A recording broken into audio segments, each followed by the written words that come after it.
Bruce Lee is a video game designed by Ron J. Fortier, with graphics by Kelly Day and music by John A. Fitzpatrick. It was originally developed in 1983 for the Atari 8-bit and published in 1984 for the Atari 8-bit and Commodore 64 by Datasoft Inc. and for the Amstrad CPC and ZX Spectrum by US Gold. Gameplay: Bruce Lee is a platform, beat-em-up hybrid, in which the player controls Bruce Lee. The plot involves the eponymous martial artist advancing from chamber to chamber in a wizard's tower, seeking to claim infinite wealth and the secret of immortality. There are 20 chambers, each represented by a single screen with platforms and ladders. To progress, the player must collect a number of lanterns suspended from various points in the chamber. Most chambers are guarded by two mobile enemies, the ninja, who attacks with her bokken stick, and the green Yamo, a large unarmed warrior, visually styled as a sumo wrestler but attacking with punches and crushing kicks.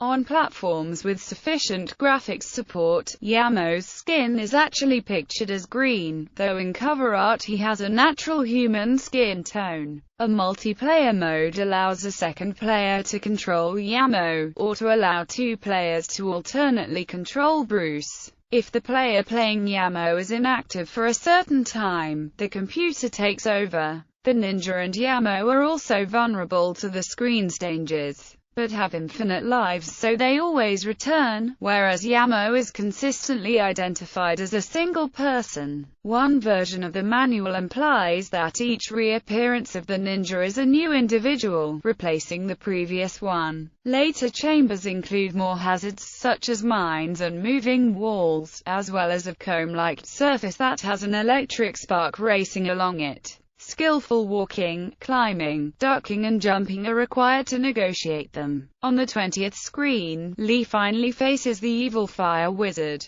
Other versions: Bruce Lee was converted to the ZX Spectrum and Amstrad CPC and published by US Gold in the same year. An MSX version was published in 1985 by Comptique. Reception: on its original release, the ZX Spectrum version of Bruce Lee received enthusiastic reviews. Computer Gaming World stated that the game delivers all the foot-kicking, kick-jabbing, quick-ducking action-packed adventure you'd expect from a good grade B martial arts movie. Crash Magazine awarded 91%, highlighting zesty graphics, enjoyable fighting action and addictivity. Sinclair User also found the game enjoyable, awarding 4 out of 5 stars, but felt that sound was underused and a larger variety of tasks could have been included. Your Spectrum were more critical, pointing out that it only takes a few games to complete all 20 chambers. In a 1990 retrospective, Your Sinclair found that Bruce Lee was still too easy to complete and the graphics had not aged well. In addition, it was felt that the fighting moves available to the player lacked impact and were too limited for a beat-em-up.